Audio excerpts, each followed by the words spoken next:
Salut, bienvenue pour cet épisode découverte Papatriarcat Plus.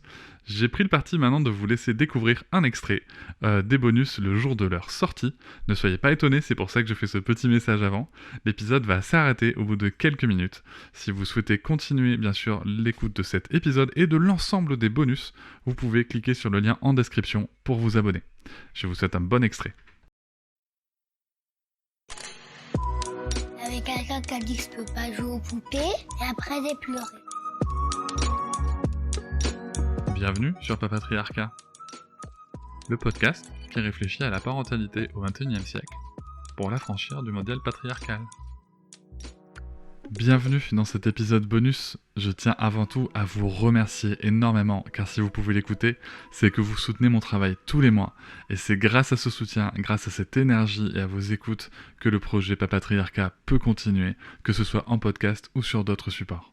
Et je vais maintenant vous laisser tranquillement découvrir ce contenu exclusif, et je vous souhaite une très bonne écoute. Bonjour Céline. Bonjour. Je suis ravi de te recevoir à nouveau dans le podcast Papatriarcat pour cet épisode bonus. Alors, on a beaucoup parlé d'éducation de manière assez globale, notamment par rapport à ton livre dans l'épisode général. Merci beaucoup pour tout ce que tu as apporté déjà aux parents et puis pour toutes les réflexions que ça va nourrir aussi. Là, pour ce bonus, on s'était dit que ça pourrait être chouette de parler d'un sujet plus spécifique dans l'éducation, ce sont les punitions. Qu'est-ce que tu aimerais dire sur les punitions ? Je trouve qu'il y a beaucoup à dire sur ce sujet. Alors, pas du tout pour savoir s'il y a une bonne façon de punir, vraiment, j'y crois pas. Mais pour ensemble avancer et déconstruire ce truc qui nous revient toujours par un petit coin de la tête, là. On est plutôt mentalement convaincu que punir, c'est pas très fertile, productif, etc. Ça dépend des gens. Parmi les les gens qui nous gens, écoutent, je pense voilà, que oui. c'est ça.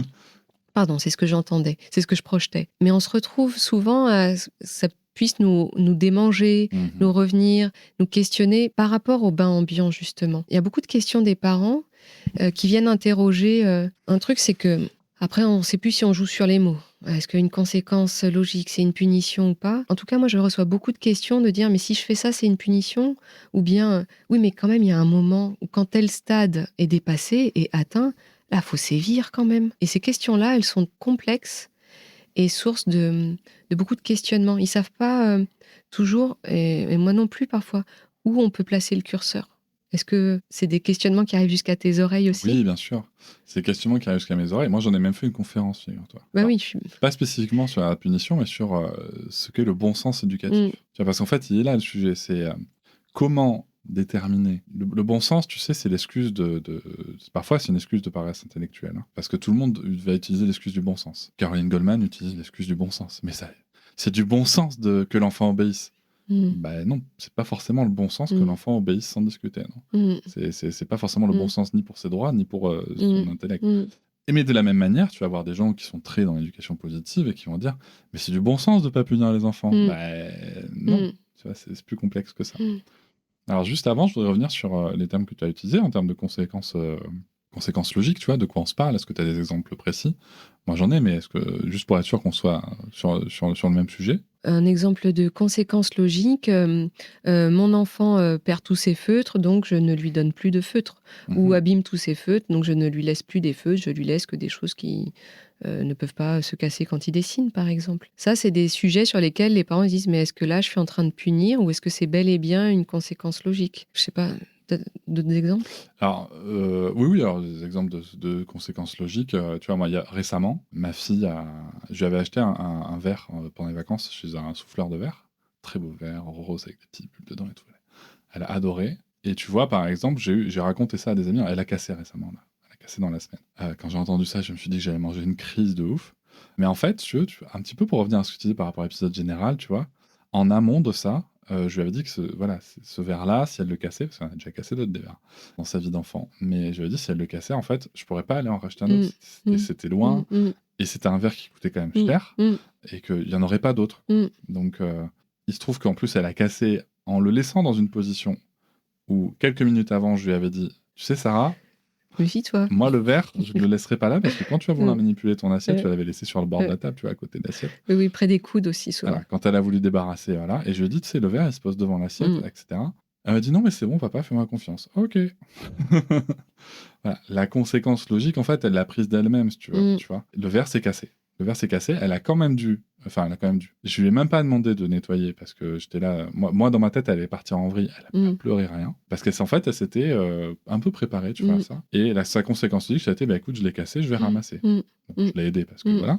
Mais voilà, donc la conséquence logique, ça a été ça, tu vois. Ça a été juste, j'ai cassé, je le casse, je ramasse, je nettoie. Mais tu vois, derrière ça, je raconte ça à des gens que je côtoie.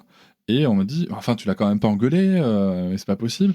Je dis, mais attends, elle vient de perdre le verre préféré qu'elle adorait, qu'elle utilisait tous les jours. Voilà, même si elle n'a pas pleuré, je pense quand même qu'elle a des raisons d'être triste. Est-ce que j'ai besoin d'en rajouter? Elle a nettoyé d'elle-même, tu vois, la conséquence logique, elle s'applique là. Voilà quoi, tu vois. Je pense aussi que ce sujet-là, il y a la question de l'intention des parents. Parce que tu peux prendre plein de situations. On m'avait posé la question, mon enfant, il éclabousse partout. Je l'ai sorti du bain. J'ai dit 3 fois, 4 fois, il y a de l'eau partout, je le sors direct de la salle de bain. Est-ce que c'est une punition? Est-ce que ce serait pas un peu une conséquence logique? Et pour moi, le diable se cache dans les détails, dans un sens. Et dans l'intention des parents, bon, écoute, là, c'est trop dur de respecter. Allez, viens, on sort du. Non, oui, je sais, c'est triste. On y retournera. Viens, je te sèche. Bon, attends, on va peut-être se changer les idées ailleurs. Et c'est la 4e fois que je te le dis. Tu sors immédiatement de cette baignoire, c'est terminé. Tu as 2 situations où, dans un sens, factuellement, c'est assez identique. Je sors l'enfant de la baignoire, mais il y a un sens où c'est pour avant tout sanctionner le comportement, faire comprendre à l'enfant qu'il a mal agi et que ça, c'est pas ok du tout. Et dans l'autre sens, pour essayer d'éviter d'avoir un dégât des eaux. Et c'est normal que toi, tu aies envie d'arroser, et c'est mon rôle de faire en sorte qu'il n'y ait pas une quantité d'eau problématique sur le carrelage. Et je crois que c'est là aussi où on peut faire la distinction au-delà des mots. Et voilà, c'est la fin de cet extrait. J'espère qu'il vous a plu. Si vous souhaitez en découvrir plus et découvrir aussi tous les épisodes bonus, mais aussi avoir accès aux épisodes un jour plus tôt et ne plus avoir ni pub ni sponsor, je vous invite à vous abonner à Papatriarcat Plus au lien en description du podcast. Je vous souhaite une très belle journée. Je vous remercie de m'avoir écouté. Je vous invite à vous abonner et nous pouvons aussi nous retrouver sur Facebook, Instagram et sur le blog papatriarcat.fr. À bientôt.